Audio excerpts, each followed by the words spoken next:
Hold it right there. You don't set one foot on those steps until you tell me exactly what business you've got in this building. Silas Odom had his hand on the cold aluminum rail and one polished shoe on the second step when the voice came at him from the side, sharp and certain, the way a voice gets when the man behind it has decided the answer before he asked. Silas did not turn fast. He turned the way water turns a corner. He looked at the young man in the gray uniform shirt, at the badge clipped crooked over the pocket, at the hand already resting near the radio, and he took the measure of a great many mornings in that one look. Why he did not simply say the true thing, the thing that would have ended it in 4 words, is the question this whole story exists to answer. Keep hold of it. Silas Odom was 62 years old. He had spent 41 of those years believing that a man is known by what he has carried, not by the color of the hands that carried it. And he had believed it the way you believe the sun comes up in the east without ever once feeling the need to prove it. This was the morning the belief was going to be tested. Not broken. Tested. Which half of it would still be standing at 9 o'clock, even Silas did not yet know. Let me take you back a little to the hour before the steps so you understand the man they thought was nobody. He had woken at 4:30 the way he always did in the small brick house on Alderman Street, where he had lived alone since Corinne passed. He did not need an alarm. 41 years of reveille had built one inside him that the army could never take back. He lay a moment in the dark and listened to the house tick and settle, and he moved his right leg slowly, testing the knee the way a man tests ice before he trusts his weight to it. The knee answered him with the dull, deep ache it always answered, with the ache of shrapnel, and 3 surgeries, and a field hospital outside a town whose name most Americans had never learned to say. He breathed out. He got up. He made coffee strong enough to stand a spoon in. He drank it at the kitchen window, watching the sky go from black to the color of a bruise healing. On the sill sat a small framed photograph, faded now, of a younger man in desert fatigues, and beside it a shadow box with a ribbon in it that the government gives you when you have bled enough for it. He did not look at the shadow box every morning. This morning he did. Today, the base he had commanded for the last 9 years would pass into other hands. Today, at 9 o'clock, he would stand on a platform in front of every soul stationed there and give it away the way you give away a house you built with your own back, room by room, knowing another family will scuff the floors you sanded. He ironed his own uniform. He had never in his life let another person iron it. He pressed the creases with a care that was almost tenderness, and he pinned the ribbons in their exact order, and when he was done he stood in front of the mirror in the hall and did not smile because a man on his last morning does not smile at a mirror. He only nods, the way you nod at someone leaving on a long trip. He drove himself. He always drove himself. His aide, Sergeant Delph, had offered a car and a driver 3 times that week, and 3 times Silas had said the same thing. A man drives himself to his own retirement, Sergeant, or he isn't retiring. He's being carried out. Delph had laughed and let it go. The drive took 20 minutes. The last mile ran along the perimeter fence he knew better than the lines on his own hands. Past the water tower he had ordered repainted his first spring here. Past the field where the new barracks stood, on ground that had been mud and rebar when he arrived. He rolled the window down and let the morning in cool and green, and smelling of cut grass and diesel, and something in his chest that he did not have a word for went tight, and then loose again. He parked in the visitor lot, not the reserved slot with his name on the little sign, because the reserved slot belonged to the base commander, and after 9 o'clock that would no longer be him, and Silas Odom did not take what was not his, not even for 2 more hours. He would have told you that was just sense. It was more than sense. It was the whole of the man in one small choice. He had left his access badge, the hard laminated one, on the dresser at home, because the new credential, the one keyed to his final day and the ceremony, was supposed to be waiting for him at the front desk. He had a folded copy of the transfer order in his breast pocket, and the electronic original sat in his phone in an email from the regional office, along with a photograph of the shadow box that a reporter had asked him to send for a piece the local paper was running. His phone showed a healthy charge.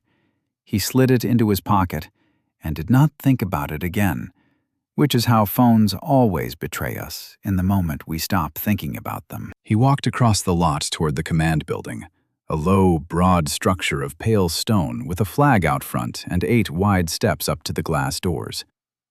The flag moved a little in the morning air. Silas watched it a moment. Then he climbed toward it, and he had one hand on the rail and one foot on the second step. And that is where the voice caught him. Hold it right there. So now you are back where we began, and you know the man on the steps, and you know what he was carrying inside him, which is more than the young officer in the gray shirt would ever have guessed. The officer's name, Silas could read on the crooked badge, was R. Renner. He was maybe 40, with a jaw he kept set, and eyes that moved fast and landed hard. He came down 2 steps so that he stood above Silas, which Silas noticed the small geometry of it, the choice to keep the high ground on a man he'd only just met. "I've got business inside," Silas said. His voice was low, and even a voice built for briefing rooms, a voice that did not rise because it had never needed to. "I'm expected." Expected. Renner said the word like he was turning it over to check for counterfeit. "By who? You got an appointment? You got a badge?" "There's a credential waiting for me at the desk." "There's a credential waiting for you." Renner almost smiled. "You know how many people tell me there's something waiting for them at the desk? On a transfer morning with brass coming in and the whole base locked down, you know how many people just happen to have something waiting?" He shook his head slowly. "Sign here. Nobody comes up these steps today without they sign the log, and I look at what they're carrying." He held out a clipboard.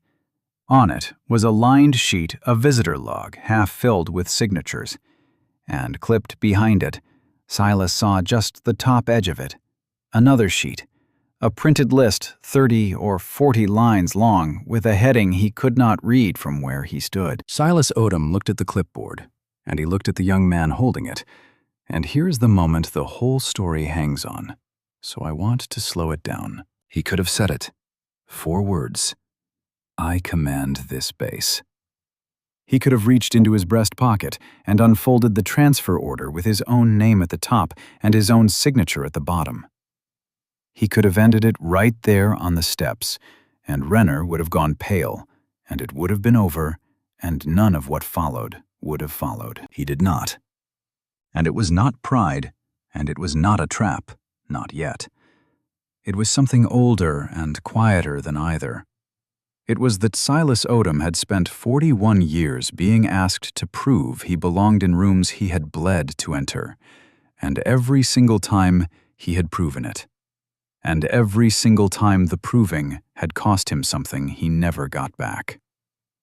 And standing on those steps on his last morning, with the flag moving over his head, he felt a thing rise in him that he had swallowed 1,000 times, and for once, for just this once, he wanted to see. He wanted to see what this man would do. He wanted to count it. He wanted, God help him, the truth of it all the way down before he reached for the paper that would make it stop. So he took the pen, and he signed. S. Odom, in a hand as steady as a level. "There, that," he said. "That's my business. My name." Renner glanced at the signature and did not recognize it, because a name on a page is just ink to a man who has already decided what he's looking at. "Step to the side," he said. "You wait right there while I see about your credential that's waiting." Silas stepped to the side. He stood at the edge of the top landing out of the doorway, and he did the thing he had come to do without knowing he'd come to do it. He read the man. He read the badge number under the crooked clip 4471, and he filed it. He read the duty roster taped inside the glass of the guard station door, and found Renner R. penciled in for the 6 to 2, and filed that. and he looked again at the clipboard Renner had set down on the station counter, at that second sheet clipped behind the log. And now, from this angle, he could read the heading printed across the top of it, Escort Rejected Visitors, and below it, a column of descriptions. Not names, descriptions. Silas read 3 lines of it before Renner turned back around, and those 3 lines went into him like cold water. And he filed them too. And he did not let his face move at all, because 41 years teaches you that as well. How to keep a still face over a moving thing. This is Silas counting. Remember that he is counting. The young officer thinks he has won the morning. The man he shoved to the side is taking inventory of everything, and he has all day, or he has until 9 o'clock, which, as it happens, is not all day at all. A voice came from the base of the steps. "Morning, officer. Got the produce in the kitchen order for the commissary run?" Silas looked down. A man stood at the bottom with a hand truck stacked with crates. A heavy-set man in a delivery company's polo with a veteran's ball cap on his head, the kind with a unit patch and a war stitched under it. He had the good-natured, tired look of a man who has been up since 3 and has 11 more stops after this one. Renner went to the top of the steps and looked down at him the way he had looked at Silas. "You got a gate pass, Teague?" "Same one I've had for 2 years, officer. It's in the system." The man, Teague, patted his shirt pocket. "Marcus Teague, TG Distribution. I run this route every Monday and Thursday. You've seen me 40 times. I've seen a lot of people 40 times. Renner did not move from the top of the steps. "Your type comes through here all week thinking a route 2 years old means a route today. It's a transfer morning. Everything's tightened up. You're not on my cleared list, you don't come up. Take it around to the service dock and wait." "I always come this way when the dock's backed up. You know that, you." "Around, to the dock." Renner's hand went to his radio. "Or I call somebody and you don't deliver anywhere on this base today. And TG eats the loss, and you can explain to your dispatcher why. Your call." Silas watched Marcus Teague's face do a thing he had watched 100 faces do.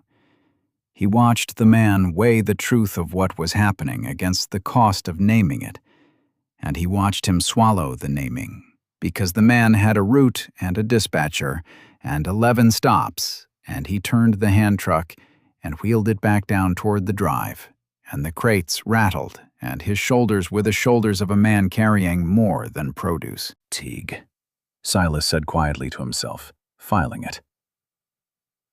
Marcus Teague, TG Distribution, 2 years, turned away Monday morning. He looked at Renner's back, and he felt the thing in his chest go from tight to something with a temperature to it. He stepped forward. "That man has a pass," he said. "You just said he's been here 2 years. Renner turned. "You still here? I told you to wait on your credential." "I'm telling you the man has a pass, and you turned him for nothing but the look of him." Something crossed Renner's face then. A flicker. Because Silas had said the quiet part. And men like Renner do not like the quiet part said aloud, even by someone they've decided is nobody. "You want to be careful," Renner said, "telling me how to run my post. You don't have a badge on you, and you're giving me instructions? That's a good way to spend your morning in the wait area, instead of wherever you think you're going." "I'd like your supervisor's name." "I'd like a lot of things." Renner picked the clipboard back up, and this time he flipped it so the escort list faced his own chest, away from Silas. And that small motion told Silas that Renner knew exactly what was on that sheet, and exactly how it would look to a stranger. "You want to file something, there's a process. You go through the desk. And right now, the desk is telling me lockdown protocol for a transfer morning, which means unactivated visitor credentials are on hold until the ceremony clears. So whatever's waiting for you isn't waiting anymore. Not till after 9. And there it was. Silas felt the door close, and he had to admire, in a cold, flat way, how neatly it closed. Because that was the trap of it. That was the one round the man was going to win, and win by wits, not luck. Renner had a protocol, a real one, or real enough, some memo he had helped write or helped stretch, and he had used it to reach out and freeze the one thing Silas was counting on, the credential at the desk, and to fence him out past the point where a phone call could quickly fix it. On any other morning, Silas would have walked to the desk and had it sorted in 90 seconds. Not this morning. This morning, the desk was inside a locked-down building, and the man with the key had decided Silas didn't belong in it. Silas took out his phone. He would call Delph. Delph would come down. Delph would say the 4 words Silas would not say, and it would be finished. And maybe that was the way it had to be. He pressed the aide's contact. It rang, and went to voicemail because Sergeant Delph was on the far side of the base at the ceremony platform, running a comb through 800 details, with her own phone buzzing in a pocket she could not reach. Silas looked at his screen. The battery, which had read a healthy green in his kitchen, now read a number lower than it should have because the phone had spent the drive hunting for signal along the perimeter and burning itself down doing it. He tried again. Voicemail again. He left a short message, calm, no rank in it, just, "Delph, it's me. I'm at the front steps and I've got a situation. Call me." And even in that, he would not pull rank. And you may think that stubborn, and you would be right, and there was a reason for it that had not yet shown its whole face. "You about done?" Renner said. "Wait area's inside the gate on the bench. You'll be comfortable. Come on." More than 2 hours until 9 o'clock.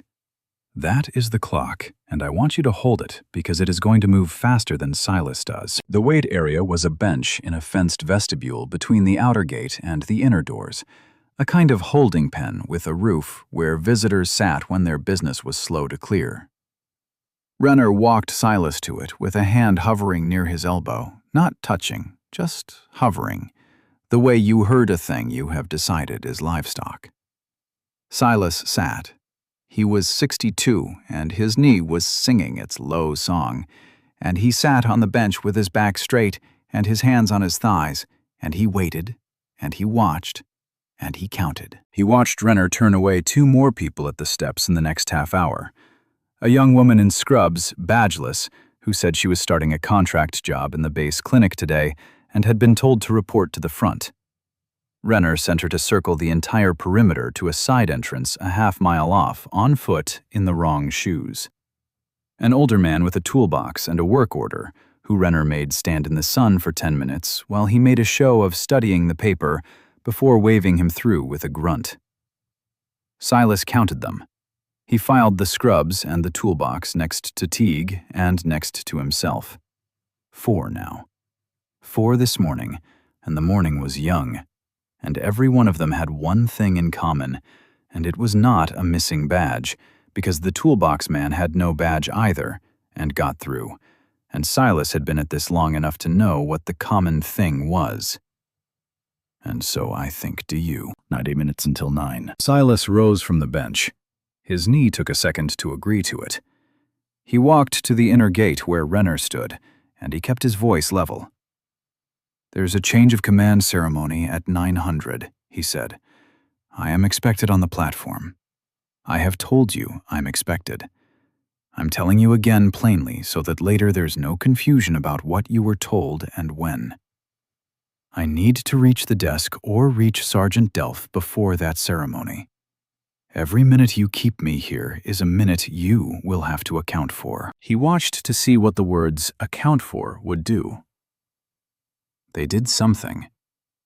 Renner's eyes flicked just once toward the guard station where the clipboard lay, but a man who has built a small kingdom out of a gray shirt and a protocol does not surrender it because a stranger uses a serious word. Renner reached back into the station and came out with the visitor log. "You want to reach the desk," he said. "You sign in again. New sheet. This one's for after-hold arrivals since your credential's not clearing. Fresh signature, fresh timestamp, so it's all proper." He said proper like a small cruelty, and he held out the clipboard, and there again, behind the fresh log sheet, Silas could see the top edge of the escort list, the same list, and he understood that Renner was making him sign as a stranger a second time, to underline for both of them that a stranger was what Renner had decided he was. And Silas Odom, who could have ended it with 4 words, signed his name a second time, S. Odom, and noted the time Renner wrote beside it in his own hand, and filed the clipboard, the log, the second signature, the timestamp in Renner's own writing. All of it. Because a man taking inventory does not refuse a receipt when the other man insists on printing one. Happy now? Renner said. Not remotely, Silas said. But it's on the page now. That's something. Renner did not like that answer. It had a floor under it that his other visitors' answers had not had. He studied Silas a moment longer, and for the first time something like unease moved behind his eyes, and a smarter man might have paused on that unease and pulled at it. Renner was not a smarter man. He was a man who had won every round so far, and winning makes you deaf. He decided to win this one too. Tell you what, he said. I don't think the wait area is working out. You keep getting up, keep coming to my gate, keep giving me lip about how I run my post. I think you'll wait better out front, past the vehicle gate, where you can watch for your credential to come out to you. Fresh air. He keyed his radio. Bring me a hand at the front vestibule for an escort out. He looked at Silas. Company's coming. Let's go. 40 minutes until 9, and the inner gate not yet passed. This is the part I'd skip if I could. I can't, because it happened, and because you need to have it in your body to understand the end. A second officer came, younger and thicker, and the two of them walked Silas Odom out through the vehicle gate to the edge of the parking lot, one on each side. And Silas walked between them with his back straight, and did not give them the satisfaction of a word. At the curb where the pavement dropped an inch to the lot, Renner put a hand flat on Silas's shoulder blade to turn him toward the visitor bench outside the fence, and whether he meant more force than he used, or whether the inch of curb did the rest, Silas's bad knee came down on the concrete wrong, and it folded, and a man who had stood on that knee through 3 surgeries and a decade of command went down onto the pavement on his hands, hard. His phone came out of his pocket when he threw his hand out. It hit the concrete face down and slid, and when it stopped, the screen was a spiderweb of cracks, with a thin, dark bleed spreading under the glass, and then it was black, and it stayed black. There is a sound a grown man makes when he goes down on a ruined knee, and Silas did not make it, because 41 years, but his breath went out of him in a way that had the sound folded inside it. For a moment he stayed on his hands on the concrete, and the world was very close and very loud, and the ache in his knee was a white thing with no edges. 9 minutes until 9. Watch your step, Renner said from up on the curb. Not cruel exactly. Worse than cruel. Careless. The carelessness of a man to whom the thing on the ground was not in any way that reached him a person. There's a bench right there. Wait on the bench. And the two of them turned and walked back through the gate, and the gate rolled shut behind them, and Silas Odom was on his hands and one knee at the edge of a parking lot he had crossed 10,000 times as its commander, with a dead phone and empty hands, and 9 minutes on a clock he could not reach, and no one, in that moment, coming for him. I told you at the start there'd be a failure that was a real failure, not an almost. This is it. Sit in it a second, the way he had to. Everything he was counting had just been locked on the wrong side of a gate with the man who'd shoved him. The credential frozen, the phone dead, the aide unreachable, the clock at 9 minutes. A lesser story would send a rescue now, a sedan of officials, a phone call, some hand from outside reaching in to set it right. That is not what happened, and it matters that it isn't. Because Silas Odom did not spend 41 years being saved.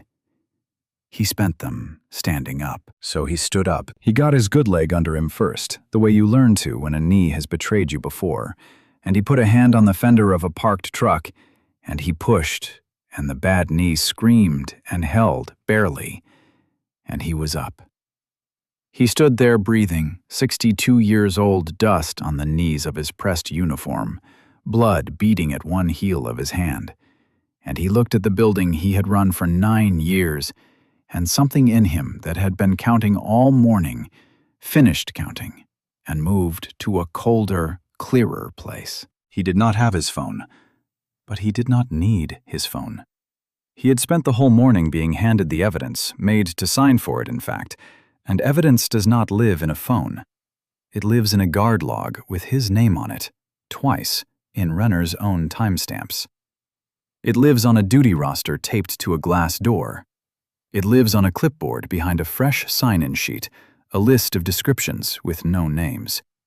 And it lives, the largest piece of it, on a wall, because Silas Odom knew something Renner did not know he knew. He knew what hung inside the front lobby of the command building on the wall to the right of the desk where it had hung for 9 years. The framed transfer and command orders. The document, signed and countersigned, that named the commanding officer of the base, and below it, in a second frame, a photograph.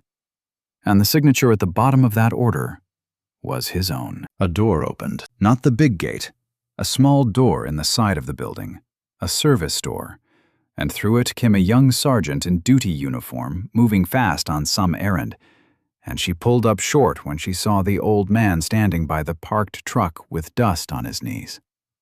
Sergeant Delph's assistant, a woman named Yancey, who had spent the last 3 weeks helping to build the very ceremony that was about to start without its guest of honor. She had walked past the lobby wall 100 times. She knew the face in the second frame. "Sir," she said, and then, seeing the dust, the hand, the black phone on the pavement, her voice changed. "Commander Odom? Sir, what are you hurt?" "Sergeant." Silas straightened. "What's your access to the front lobby?" Full, sir. I'm on the ceremony detail. I have the..." "Then hold that door." He was already moving toward it, and the knee let him, because he had told it to. "Don't leave your post to help me, Sergeant. Don't carry me in. Just hold the door, and answer me one thing when we're inside. Can you do that?" "Yes, sir." She held the door. And you should notice, because it matters to the shape of this, that she held the door, and she did not walk through it for him. She could have run to the platform, raised the alarm, sent a wave of brass down to sweep the old man up and carry him to his ceremony. That is not what he asked, and it is not what she did. She held the door. He walked through it himself. A hand can open a door. Only the man himself can walk through. Inside the lobby was cool and bright, and busy with the low hum of a building on a ceremony morning. And there was the desk, and there behind the desk was the guard station, and there, coming around the counter with the clipboard still in his hand, was Renner, who had come inside to log the escort out, and who now looked up to see the man he had put down in the parking lot walking across his lobby, with a young sergeant holding the side door and a smear of blood on his hand. "How did you—" Renner started, and his hand went toward his radio. "Leave the radio," Silas said. He did not raise his voice. He had never once in this whole morning raised his voice, and he did not raise it now, and the not raising was louder than a shout, and every head in the lobby began to turn. Silas walked to the desk. He set his hands on the counter, both of them, the bloodied one and the clean one, flat on the surface. There was a man behind the desk, in a suit, a local reporter Silas recognized, there for the ceremony, notebook out, who had been idly waiting and who now was not idle at all. There were staff, a dozen of them, drifting in from the corridors, drawn by the thing that changes in a room's air when something is about to happen.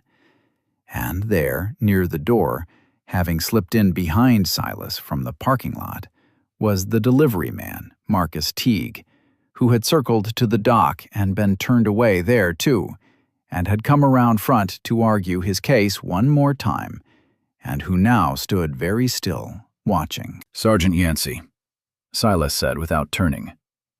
"One question as I asked. The order on that wall, to the right of the desk. Read me the name at the top and the name at the bottom." Yancey walked to the wall. She looked at the framed order that had hung there for 9 years, the one everyone walks past. She read the top. She read the bottom. Her voice, when it came, was not quite steady. Top of the order names the commanding officer of this installation, sir. The name is Silas Odom. She swallowed. The order is signed at the bottom.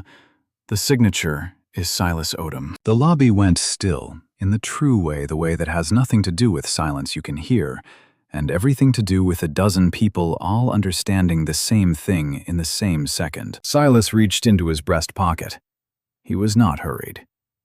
He unfolded the transfer order, the paper copy he had carried in against his own chest all morning, the one he could have unfolded on the steps 2 hours ago, and did not. He laid it on the counter in front of Renner. He smoothed it flat with the flat of his bloodied hand so that the print of his palm was faint at the edge of it. "Read the signature on that," he said. Renner did not read it. Renner had gone the color of the pale stone the building was made of. He was looking at the old man's face now, really looking the way he had not looked once in 2 hours, and you could see it arriving in him, late and total. The understanding that the thing he had decided did not belong on those steps was the thing that had built the steps, had signed the order that put a gray shirt on Renner's own back, had been the commander of the ground under Renner's own boots the whole time Renner was deciding he was nobody. "I want you to hear the rest of it," Silas said, still quiet, "since you were so careful this morning about doing things proper. Sergeant, hand me that clipboard on the station counter." Yancey took the clipboard from where Renner had set it down and gave it to Silas. He lifted the fresh sign-in sheet, the one Renner had made him sign twice, and there beneath it was the printed list, and Silas turned it so the room could see the heading. "Escort required visitors," he read. No names on it, just descriptions. I read 3 lines of it this morning while I was waiting on the bench. He did not read the 3 lines aloud. He did not have to. He looked at Renner, and he let the not reading sit there, and it was heavier than reading. This is not a security list. A security list has names. This is a list of what a person looks like. You built it. You've been running people through it all morning. A man named Marcus Teague, 2 years on this route, sent to the dock and then sent away. A clinic nurse walked a half-mile in the wrong shoes, and a 62-year-old man put down on the concrete in the parking lot of the base he commands. He turned his hand over on the counter, showing the room the beaded blood on the heel of it. My knee has been rebuilt 3 times. It was rebuilt the first time in a field hospital for a wound I was given ground I don't have to name. It came down on your concrete this morning because you decided the look of me was a reason.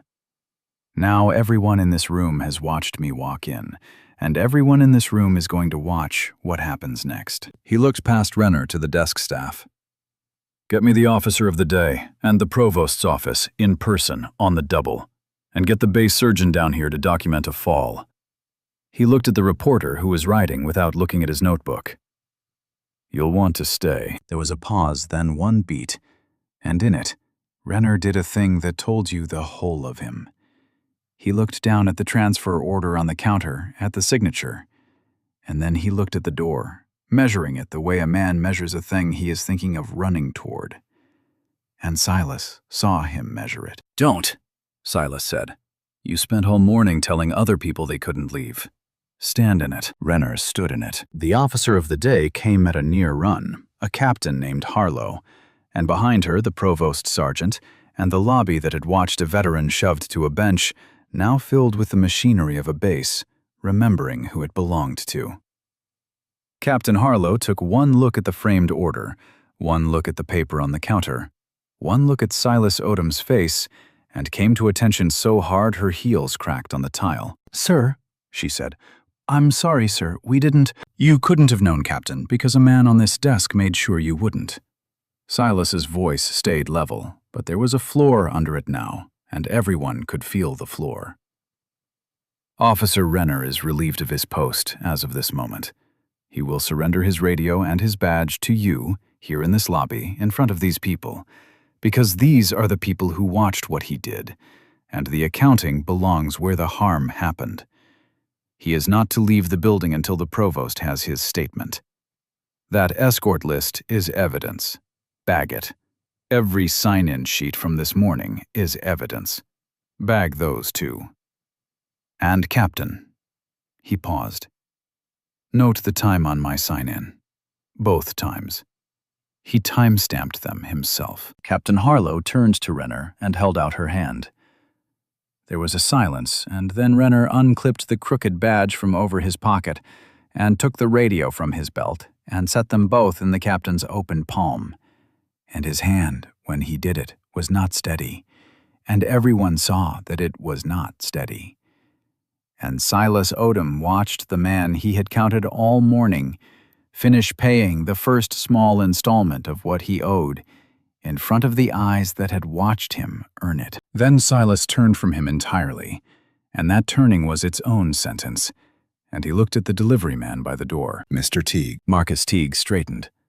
Sir, I owe you an apology from this base, and you'll have it in writing on paper with the names signed at the bottom, and it will not be an anonymous letter that might come. It'll have my name on it, and after 9 o'clock it'll have the new commander's name on it too, because I intend to hand this to them personally as the first thing on their desk. He looked at Captain Harlow. Mr. Teague's gate access is restored effective immediately. His delivery contract is reinstated. And the loss his company would have eaten today, this base covers. Write it down. Yes, sir, said Harlow, writing. Sergeant Yancey. Silas found her. You held a door, and you answered a question, and you didn't take my dignity by carrying me through it. That's a rare thing to get right under pressure. It goes in the record, and it goes in front of the incoming commander with my recommendation attached. He straightened, then, fully, and for the first time all morning he let something show on his face, and it was not triumph. And I want to be careful here, because this is a bitter kind of justice, and not a sweet one. What showed on his face was tiredness.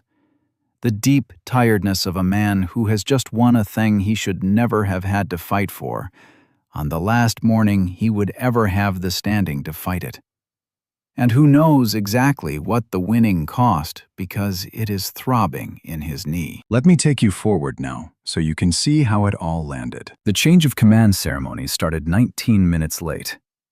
In 41 years, Silas Odom had never once been late to a formation, and he was late to his own farewell.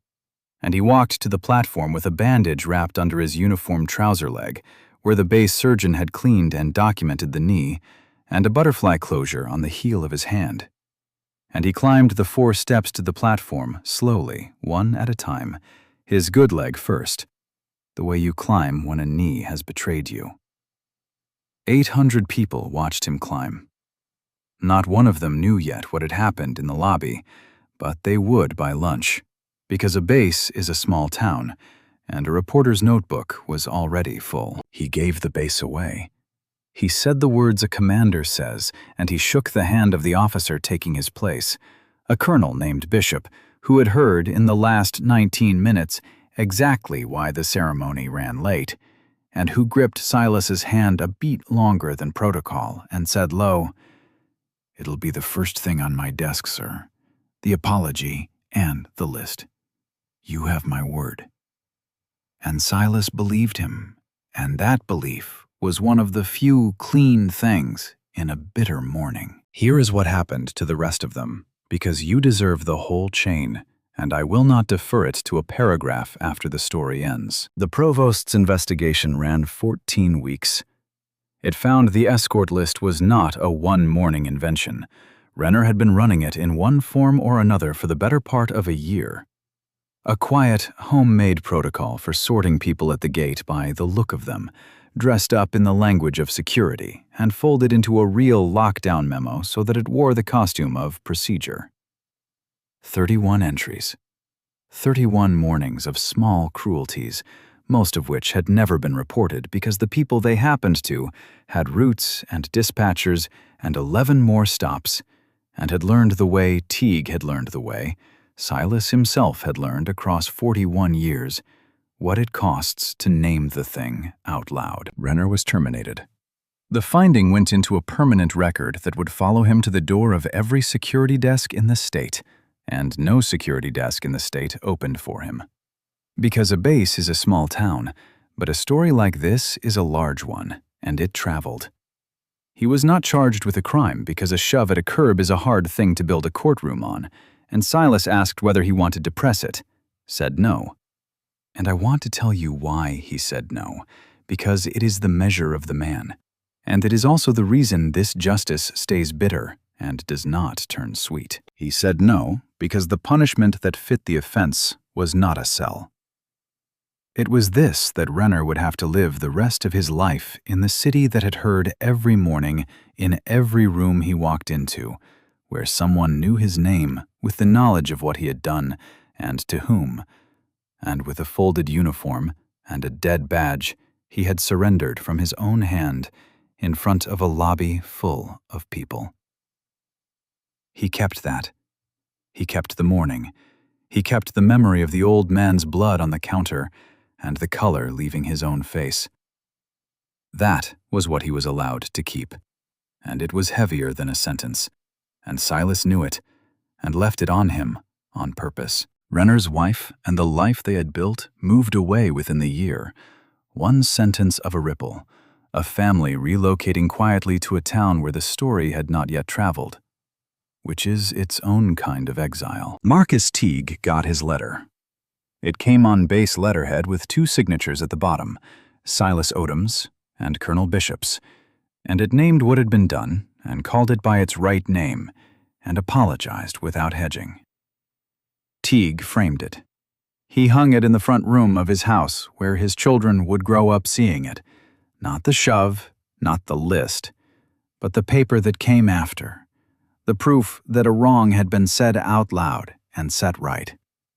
Because Marcus Teague had spent a good deal of his own life waiting for a paper like that, and had come to doubt it existed. His route ran the same as ever, Mondays and Thursdays, and the new gate officers waved him through by name. And once, on a Thursday in spring, Colonel Bishop came down to the dock herself to shake his hand. Sergeant Yancey made her list the good kind. The recommendation Silas attached to the record followed her the way Renner's finding followed him in the opposite direction. And within the year, she wore another stripe and worked in an office where doors were opened for the right reasons. She kept framed on her own small desk a copy of an incident report, the one from that Monday. Not because she was proud of the morning, but because she wanted to remember that holding a door had been the whole of what was asked, and that she had held it. And Silas Odom. He healed, mostly.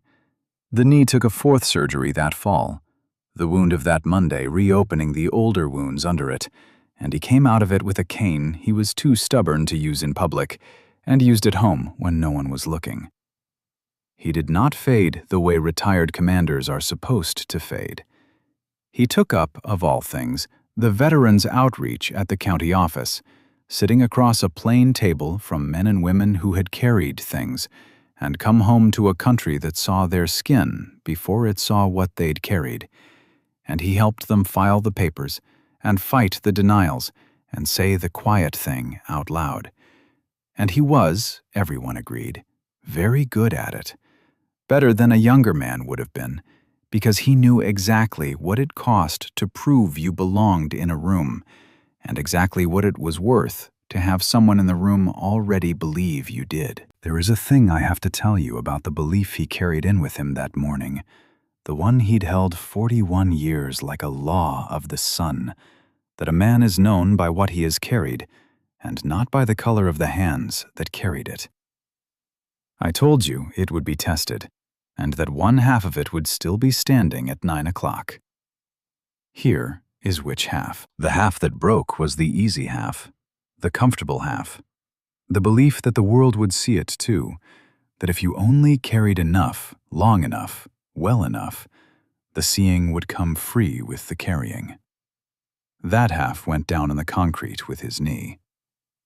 It did not get back up. The half that stood was harder, and it was truer. It was that a man is known by what he carried, whether or not the world ever troubles itself to see it, and that the knowing is worth having, even when it is the only thing you're allowed to keep, and that on the mornings the world decides you're nobody, the standing up is not for them, It never was. It's for you. He went back to the base once a year, uninvited to a ribbon cutting, and he walked up those same 8 steps slowly, good leg first, one at a time, and no one stopped him.